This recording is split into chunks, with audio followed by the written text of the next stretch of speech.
Bonjour à tous, c'est l'arithmétique. J'espère que vous allez bien. Quant à moi, je vais super bien. Cela va être encore une vidéo pas axée gaming, mais cela viendra sous peu car pour cette année 2019, j'ai réfléchi à des nouveaux formats de vidéos histoire de mieux structurer la chaîne. Comme vous aurez pu le constater dans la miniature, je vais parler du cas José Mourinho. Est-ce la fin du Special One? On verra bien. Récemment, nous avons assisté à un nouveau licenciement de José Mourinho de Manchester, comme quoi la malédiction des trois ans le poursuit encore toujours.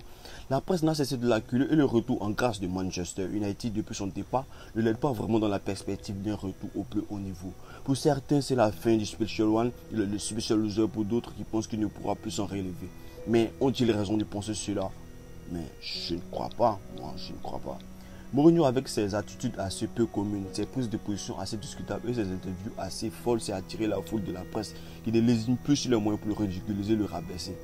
Mais ce que la presse et ses nombreux détracteurs semblent avoir oublié, c'est que José Mourinho demeure le coach en activité le plus titré. Et je pense que José Mourinho est le coach le plus influent du milieu du football. Qu'on l'aime, on ne l'aime pas, Mourinho a une grosse notoriété dans le monde du football car mine de rien, il a remporté des titres partout où il est passé. Ça, c'est une certitude.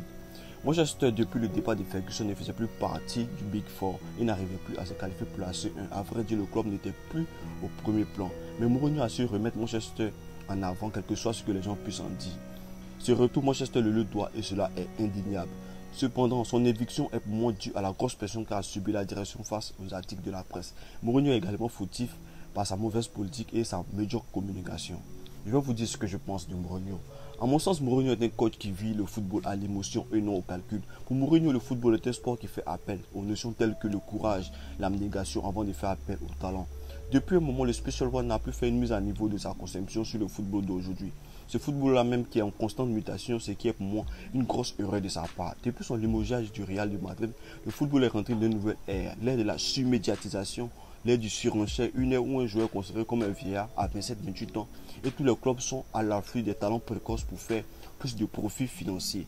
Une ère où la presse a un rôle beaucoup plus impactant. Les joueurs ont tous des réseaux sociaux avec des centaines de milliers de fans qui sont prêts à tout pour défendre leur intégrité, parfois en usant de moyens déloyaux sur les réseaux sociaux qui osent s'attaquer à leurs poulets.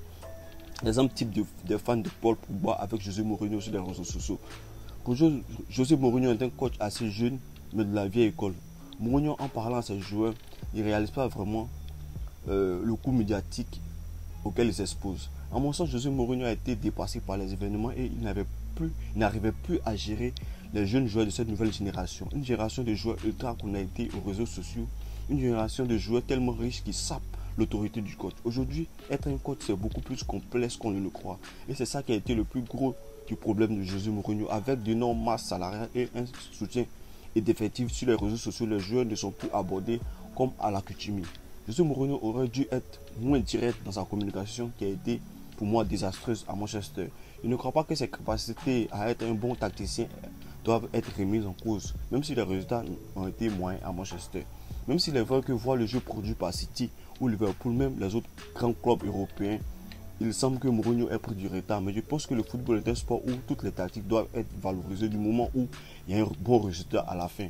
La presse pousse aujourd'hui un jeu beaucoup plus offensif. Or, le football, c'est un sport qui fait appel à beaucoup plus de stratégie et de tactique. Ce qui pour moi fait la beauté du football, c'est de voir ces tacticiens chevronnés s'affronter et essayer de se contrer. Mais la presse a un tel pouvoir qu'aujourd'hui appliquer des tactiques défensives serait un affront au football et c'est bien dommage. Je pense que cette période de pause tombe à pic pour José Mourinho qui devrait évoluer sa manière de coaching et réajuster sa communication, essayer de comprendre ces jeunes joueurs de cette nouvelle génération 2000, réorganiser son système défensif pour le porter un peu plus vers l'avant et je pense que pour le reste, son intelligence tactique et son charisme fera le reste. Pour ce retour, c'est plus de la théorie que de la réalité. Je suis quasiment sûr qu'il le fera dans un top club, soit en Italie ou en Espagne. Je ne vois pas Mourinho dans un club sans réelle ambition en Europe. Je pense qu'il reviendra au début de la saison prochaine beaucoup plus frais avec énormément de changements dans son attitude. Je pense que Mourinho ne sera plus le même cas. Il sait qu'il la laisse. Il sait le licenciement de Manchester l'a vraiment touché. J'ai la conviction que ce licenciement l'a vraiment touché dans son fond et qu'il apprendra énormément de cet échec. José Mourinho sera un coach nouveau, en tout cas c'est ce que je le souhaite. Si j'étais Manchester, j'aurais attendu après la confrontation directe avec le PSG avant de le licencier car Mourinho était... Alors j'espère que ma vidéo vous aura pu laisser un pouce bleu et un commentaire si vous avez apprécié la vidéo. Bye bye bye.